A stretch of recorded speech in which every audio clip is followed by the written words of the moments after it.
Holding alts in this market cycle will make you broke, and that you should focus on meme coins. If you are on meme coins, like properly, you're on meme coins. You caught peanut, you got in at 20 cents, you sold at $1. Yeah, it worked out well for you. There's been no trades like that, or very little trades like that over the last year and a half in the top 50, 60 altcoins. The content presented in this podcast is intended for informational and educational purposes only. It should not be considered as financial advice, and listeners are encouraged to conduct their own research or consult with a qualified professional before making any investment decisions. Crypto flip. I didn't want to come here, but at this point, I'm at rock bottom. I was early in Doge, turned 800 to 50K, thought I was a professional trader, so I completely abandoned my business that was making me 100K a year and tried to day trade with that 50K on Doge and effing GameStop. Was left with 30K, went all in on memes, missed Trump because of a Coke binge, thought Melania was the next big thing, but I was late to the party. Long story short, here I am left with $400 to my name, depressed. What do you man make of that?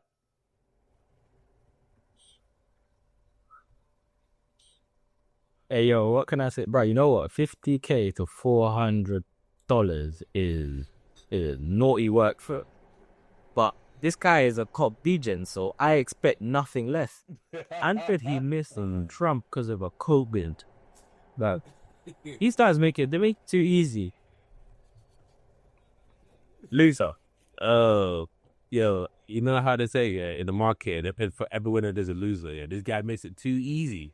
Dude, what are you doing? Like, I was waiting for one of you man to pick up on, because I wanted to go full time crypto. get A on. lot of people in crypto go crazy. Like this is where people go wrong. You need liquidity. You need money to make money. So why would you now kill one source of income so you can go full time on crypto when you only want one trade, bro? Are you sending a video? No, He thought he was Warren Buffett, bro. bro. You made 50K, bro. You made 50K. No, not 50 billion. It's not just 50K, bro. It's 50. The percentage gains are crazy. Oh wow. So cool. Okay, cool. So to prove to yourself that this wasn't a fluke, why don't you try again and again and again and again before you leave your actual lucrative business and go all the way into full-time DJ? Hey, this is crazy. And to top it off, man went on a Coke binge. And that's why he missed Trump. And on top of that, it was late to Trump, it was late to Melania, and then lunged it from the pickle top or something. This guy is just, you can't make this stuff up. You just can't. At least he didn't touch leverage. Like, you know what I mean? But it's still impressive for you to go from 50 grand to $400 without using any leverage. That's impressive. Like, if you tell me, oh yeah, I was messing around with leverage and then I looked away and boom, cool. I can see, you know what? Next time you can learn, you can tweak certain things. This guy, dude, hey, there's no lesson to be learned here. He's screwed. Yeah, you man more or less covered it. The only thing I'll say is that if we really look at the facts, he went from $800 to $400, which is something that happens every day in meme coins. But obviously, I'm skipping over the details. My man went to 50K. He said, you know what? I've got the Midas touch. Let me stop. Why am I hustling? Why am I grinding? Why am I waking up talking to mugs in client meetings when I could just, say boom? We've all been there, man. We're talking to some people that we don't want to talk to, and he's like, nah, why am I getting up this early stressing myself when I can just put a bit of money on Doge, a bit of money on Popcat, a little bit on Trump, Melania, wake up and I got a few $100 bags in my account. Obviously it didn't work out that way for him, but that was the idea. And all I can say is better luck next time, because he's only got $400, and unless he can run it back, which I don't think he can, he might have to go back to that business. Yeah, of course. Because he's been trying to run it back. Let's go on to the next one. Ever since. I started with 20,000 euros. Thanks to crypto trading, I managed to turn that amount into 150,000 euros. I felt invincible, convinced that I had found my calling. But very quickly, a leverage became my downfall. In just a few days, I lost everything. Rather than stopping, I wanted to make a comeback. I was certain that I had simply made a temporary mistake. I took out a $10,000 loan from the bank, lost. Then I borrowed again, this time from close friends, a total of about $11,000. I lost it all again. Today, I don't know how to repay those who trusted me. I feel overwhelmed by shame. What do you, man, make of that? Bro. The other guy was like a complete... I said the other guy was a beater, but I think this guy wins degen of the day. Bruv, this guy was borrowing money to go leverage. And we say all the time, bruv, leverage is not something you just jump into, because leverage can turn a man... Leverage is a humbler, real boy. Quick, bro. Real quick. And he was just victim to the... He's been humbled, bro. He thought he was the guy. Humbled. That's crazy.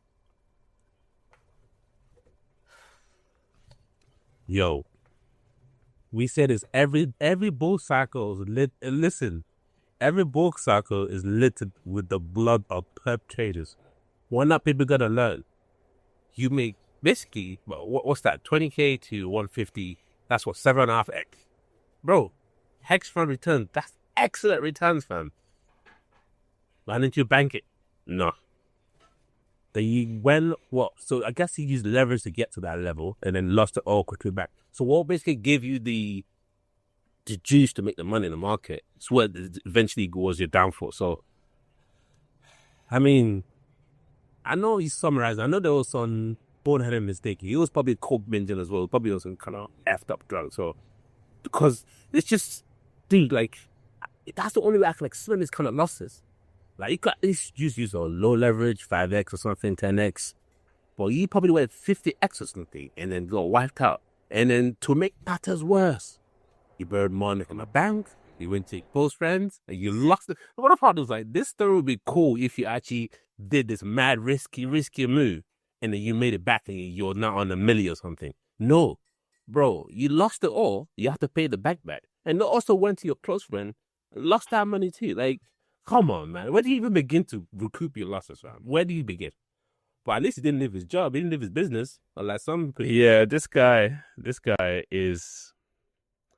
He's just a bona fide mug. Like, how do you somehow go from 150 to taking out 2 loans and defaulting on both of them because you're trying to, like, gamble with leverage?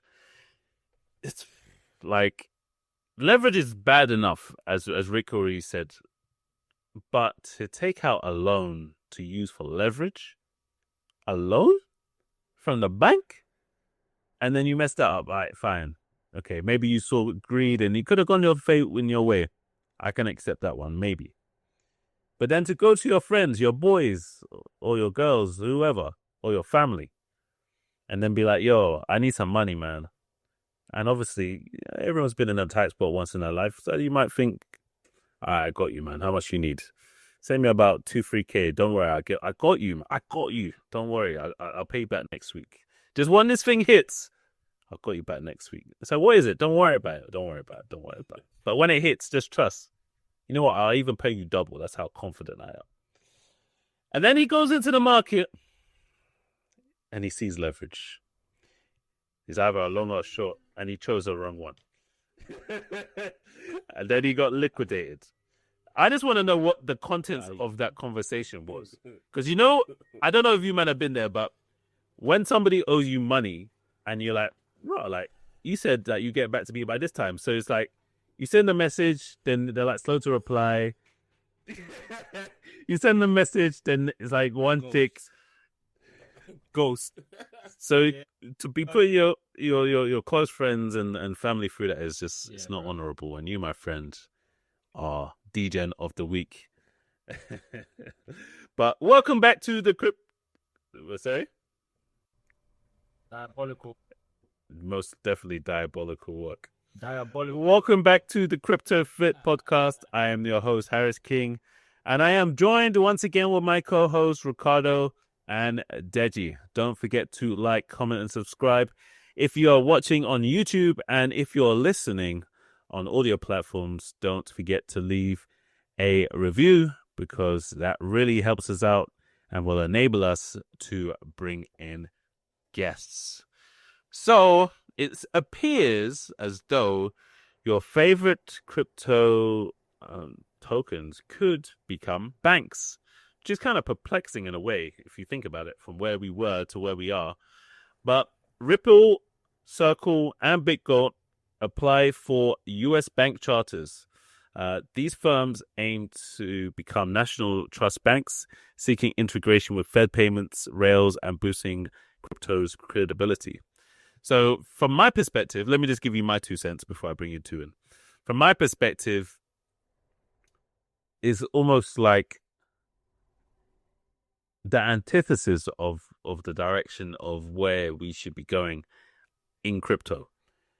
Why do I say that? Is because there shouldn't be an intermediary, ideally, between a person and, you know, the crypto that the transaction that they're trying to do. You know, Bitcoin is peer-to-peer for a reason. And, you know, if you look at the white paper and what the plans were, and, you know, the ethos and everything that Satoshi outlined, there was no middleman. And it was clearly outlined. And obviously this isn't Bitcoin per se, but, you know, crypto's... No, of course. Still, of course, it's not Bitcoin. So still, that's where I have a problem.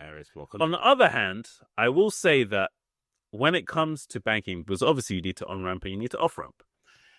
When it comes to these legacy banks, they have traditionally made it very, very difficult for people to get in, get out. Sometimes they'll block your account. Sometimes they'll block transactions. They want to know what you're sending the money for. There's so many different things that these banks do that make it hard for the average person, depending on where you live, obviously, to get involved with crypto. So it could actually be a good thing in a sense. It'd be very interesting to see, like, if they get approved, what these products end up looking like. But yeah, I overall think it's a bad thing, but there's a slight positive twist if it's done in a in the sort of right way that I sort of outlined. What do you man make of that? So imagine, yeah. Let's take off our this is crypto lens, which, I mean, I agree with Harris. Yeah, I get it. Let's take off the we are crypto bros and we love crypto and decentralized is the best on P2P. Normally, a company doesn't apply for a banking license unless they think they have a good chance of getting it. 2 steps further, a company with money like Ripple and Circle have wouldn't apply for a banking license if it wasn't a strategic benefit to their business.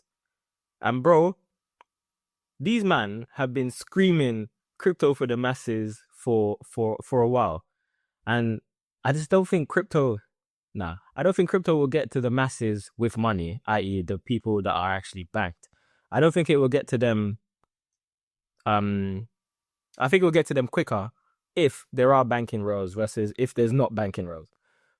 I'm talking about the people that are banked. I'm talking about the people that have like money in their retirement account and all of that. Like, because I can't imagine a 50-year-old saying, or a 55-year-old in the UK saying, I'm going to take all the money out of my pension and then invest it in crypto.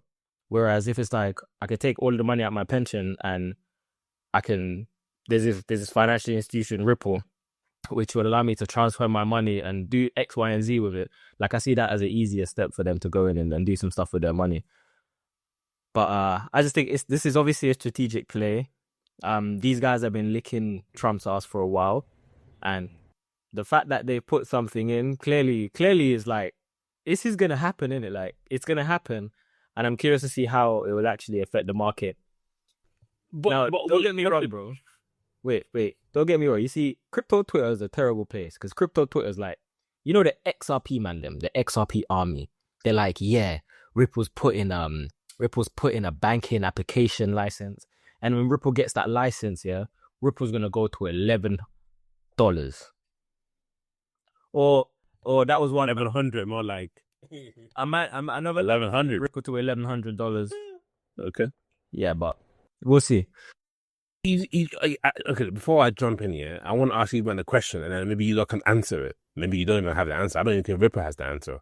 And I know the XRP army will love this, but I just want to say, yeah, what is the point of applying for a banking license? Even if they get it, what is the advantage? Does it help with more peer-to-peer and decentralized payment or borderless payment, which is the ethos or Ripple?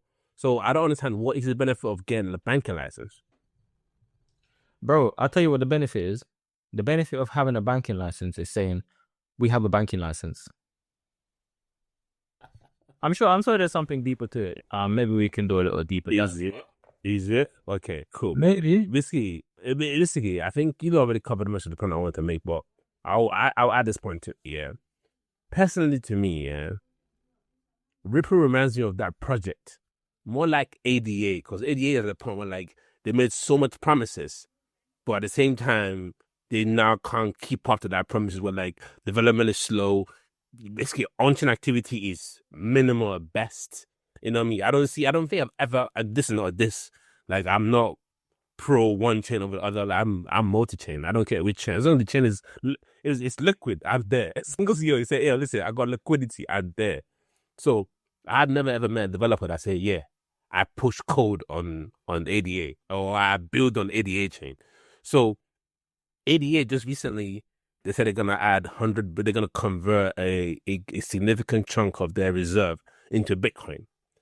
And a lot of these companies, the traditional companies that are doing this as well, they're doing this because they have a lot of cash and they don't want inflation eating away at it. And they don't have any other play but to kind of enter Bitcoin. And it's a smart move on their end.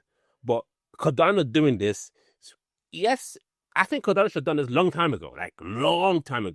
And then they'll be ripping the benefits now. Now it's just in there, they jump on a bandwagon.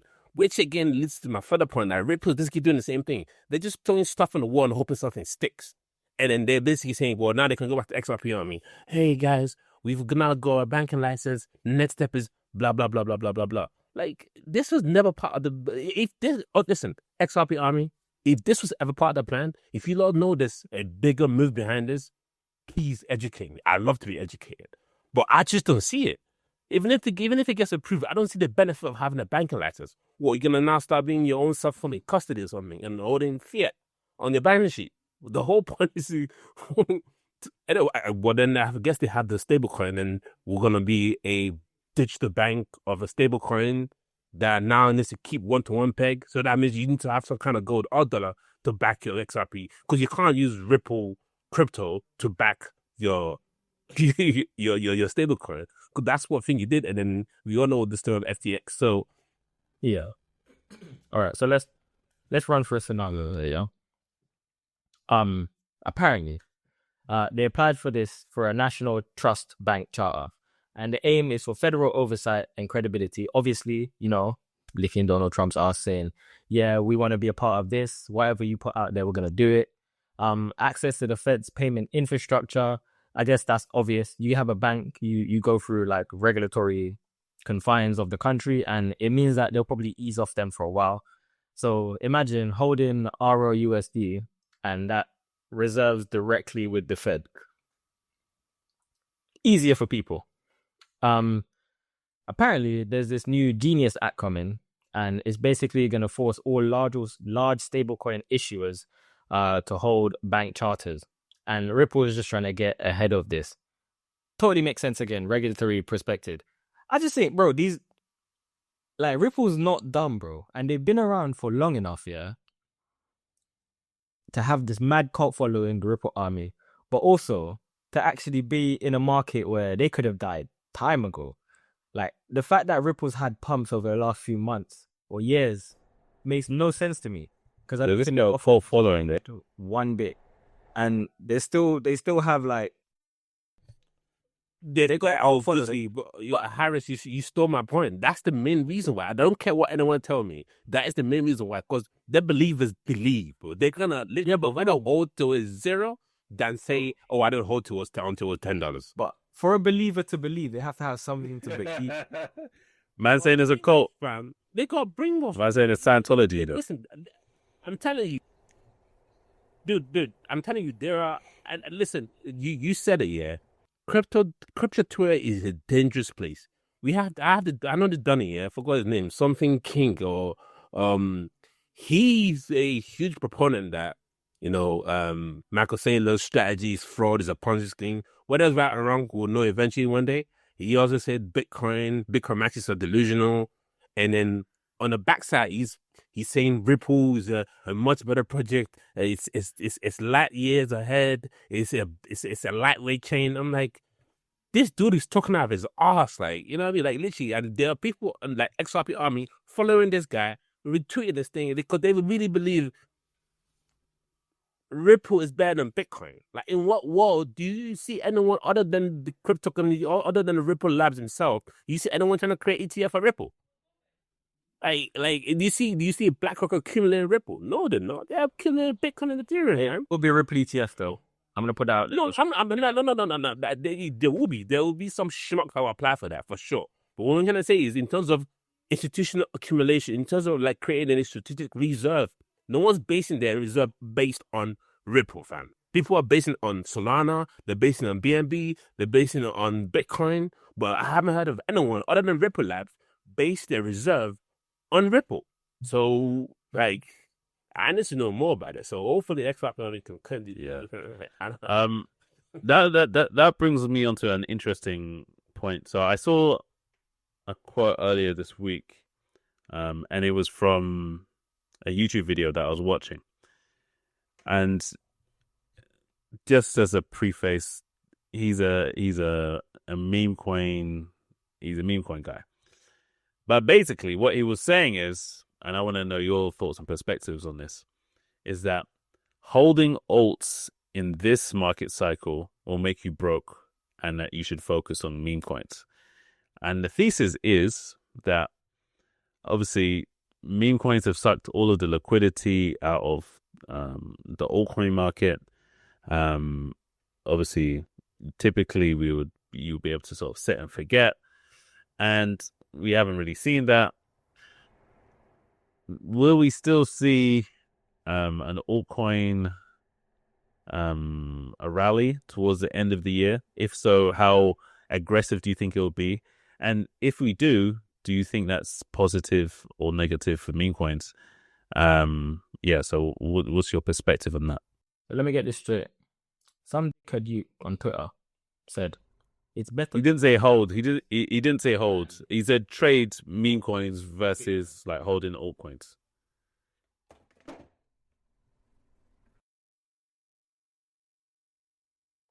I agree. I think this market, we all know, bro, we say it all the time, this market's been the weirdest one. It's been the weirdest 4 years. Wait, if you can even call it a 4 years. You agree that it's better to trade meme coins than trade altcoins? No. It's better to trade meme coins than to hold altcoins. Okay. Because let's fling this one out there. If you were a meme coin, like if you are on meme coins, like properly, you're on meme coins, you have a decent strategy. You're saying, I'm gonna buy X, Y, and Z based on some fixed criteria. And let's say you caught, I don't want to say you caught Trump because we all know Trump was massive. Let's say you caught Peanut. You caught Peanut, you got in at 20 cents, you sold at $1, whatever. Yeah, it worked out well for you. There's been no trades like that, or very little trades like that over the last year and a half in the top 50, 60 altcoins. Like, Ethereum, bro, has done full. I think Ripple topped out at Ripple went from something like 60 cents, 55 cents up to 2.5. That was a decent run. But ever since that 2.5, 2.8, we've not seen much. We've actually seen it come down to 2.1, 2.2. Drop below. What about virtuals? Yeah, we've seen virtuals come up from cents to cents to dollars. But would you have been better off looking at meme coins and properly properly jumping into meme coins versus jumping into alts? Because some people might say that virtual is just another meme coin. Like when you really look at it, because they jumped up in this meme coin hype. There's a bunch of meme coins on the Virtuals platform. It's on Solana. They jumped in when there was this whole Solana hype. The fact that the project has some utility is the added bonus. But yeah, I didn't want to agree when you first mentioned it, but I think I do agree. I think what would have been the better play if, and everyone can say this now with hindsight, what would have been the better play if you had some funds that you wanted to deploy like 2 years ago? Would have been to get into Bitcoin, like for sure. But to be honest, if you bought anything 2 years ago, today, you'd have done a lot better. But I think Bitcoin has outperformed all of the altcoins in the top 50, 60, bar 3 or 4, bar Sui, bar Hyperliquid, bar Virtual. Actually, I think Virtual is out of the top 50. Yeah, bar a bunch of these coins. Bar Monero as well, because, you know, the scammers be scamming. So, yeah, I just think if you're going to go around picking coins, it would have been very hard for you to outperform Bitcoin. If you were going around picking meme coins and you were dedicated to it, then yeah, you could have outperformed most alts. That's a terrible thing to think, though. Bro, listen, that's what I'm saying. Like, I'm just thinking about it, like the closest comparison I can quickly give you guys is: do you prefer to be roasted on the frying pan or grilled in the fire pan? Because one of them's on the back eventually. Right? Like, you trade meme coin, you could F up and sell too early, and you up 10x, but you're gonna up 100x or 1000x. That's even more painful. Like, I'd rather not be knowing that, you know what, I missed it. I was having dinner with my wife, or I was away on vacation and I was away from my screen. I missed it. But to actually take part in the trade and sell too early, that's even more dagger in my opinion. And then all the altcoins, I mean, if you're all the altcoins in this market, you are crying. I mean, you are crying. It keeps making lower lows and lower highs and lower lows. So, like I want to agree, but like, if you now flip it and now if you now hold altcoins, if you now hold memes, you could maybe catch the pump that you're looking for. But then again, you need the luck of finding the right token, because, dude, you can't buy all the meme coins out there. And even if after you do your research, you find a couple, do you have the balls to hold enough until the true alpha or close to the top? You know what I mean? And you trade altcoins. If you know what you're doing, you could make gains, but it won't be as much as it would be if you were trading or holding memes. But I mean, either way, man, like, it's fry pan or fire, literally. So it's like you're picking one. It's like catching a boiling knife. Yeah, you know what I mean? You'd be lucky if he doesn't stab you, and if he does, I hope the benefit was worth it. So it's a weird conundrum, and I think the reason why people are saying this is because these are meme coin enthusiasts. And you're right, is it traders market? I reckon it's a traders market for both meme coin and altcoins. So I wouldn't hold either or right now. I mean, yes, even if it's altcoin ceasing, you can still trade it during altcoin. You don't have to hold it. Usually, do you say you want to hold rather than sell it all the time because you could end up missing a large proportion of the move? I agree with that. But at the same time, if you've only been in Bitcoin so far throughout the, say, majority of this bull market, you're laughing, because that is still the best performing asset from its all-time low, which was, I think it was 17K. That was his pick or bottom in the bear market. So, I mean, it just depends on what your risk profile is. Because, bro, trading memes does not necessarily mean you're gonna come out. No. It's depends on how you trade in your risk appetite, all the rest of it, and your mitigation strategy. But let me ask you guys a question. When it comes to, we keep saying that this is a trader's market, this is a trader's market, this is a trader's market. I just had a thought, and I was thinking to myself, you know what? We all acknowledge and recognize that this is a trader's market. Is crypto cooked in the sense that it is now only going to be a trader's market moving forward, bar Bitcoin? Or can we potentially return back to, value investing when it comes to altcoins and stuff like that? Or is that just dead now? Because it's a bit like Pandora's box in a sense. Once you open it, you might not be able to put it back. Like, for example, in Thailand, they obviously legalized weed, and now they're trying to like take that away. People are like up in arms. It's like once people have had a taste of certain things, they just don't want to go back, and it may be the same when it comes to this. What do you make of that? I reckon. I don't know, man. I feel like it's one of them things where it's like you try to look back to look forward, but realistically, you just end up in a situation where, bro, like you could go either way and still get burnt. I can't see a clear direction, and hold tight everyone that can, and they got the money. But it's a massive strategy if you know that, if you've got it figured out. For real. But yeah, so me, I'm like bang in the middle. I'm kind of waiting for the ball to drop one direction over the other. But yeah, I mean, I'm the same, man. Like, all depends on, like I said before, it depends on your risk profile. It depends on your strategy. I mean, you won't know until you try something. And looking at it now, even after at least 2.5 years of data since the Bitcoin bottomed out, I mean, any one of these strategies could have worked. You know what I mean? You could have held some memes and still make money, even if you're still holding some now, especially if you're bought from the bottom. Trade altcoins, you still make money. Or roads reverse, you actually trade memes and hold altcoins. Like, either way, you could have made money. So it depends on literally what suits your style, essentially. And like I said to you, the person that proposes this conversation on X, he's definitely pro trading memes, because you all know memes will seriously outperform this market. It's basically first memes, then Bitcoin, then the rest of the market. Like, usually you could bank on any bull market. L1s would do well. L1s haven't do jack-ish. Led by Ethereum. Sui's probably the best performing what's it called, L1 this bull market so far. So yeah, I mean, yeah. So Harris, I think that at the end of this bull market cycle, I will be able to confidently say whether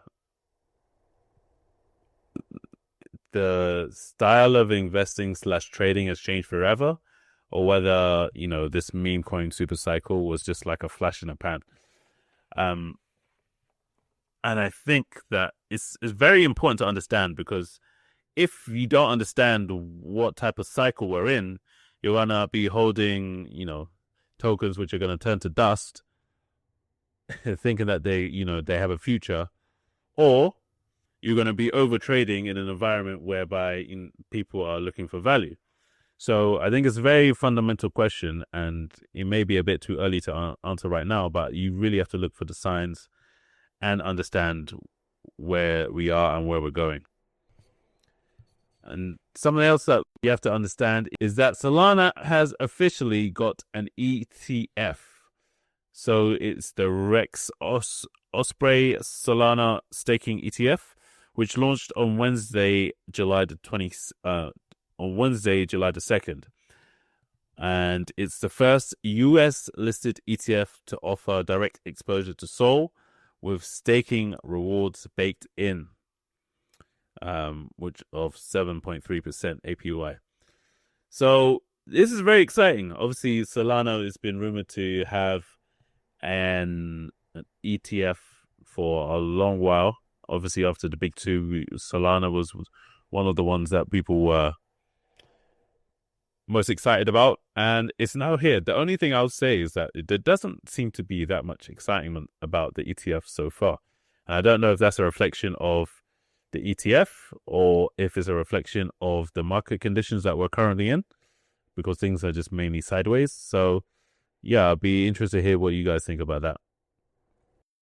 So these Rex Offspring was the one that said that they had an ETF before, which was not a spot ETF. It was a leverage ETF. Leverage token ETF or something like that, like 2x and 3x. The fact that there's now a staking ETF, Bro, it just doesn't make a difference, bro. Solana's not moved, bro. I just don't think this really makes a difference. I think the catalyst we need in the market is not another ETF, bro. The catalyst we need in the market is, I don't know, bro. Something better than this. This is just not enough. This is just some news for Solana. Hold tight, them. Hold tight. Another financial company has another product that they're gonna charge people for and kill them with fees. Whatever. This is just not a big deal, in my opinion. Yeah, if I'm to echo some of the points you just made, I mean, at the end of the day, it's just a Solana staking ETF. Doesn't even sound like a real ETF, man. Like, that's number one. Number two, like, you said it, like, if we're ranging in the market, and there's, dude, like, what made ETFs, what made Bitcoin ETFs so special is one, well, several reasons. I can go on and on about what makes it so special, but number one, it's the best crypto asset in the crypto market.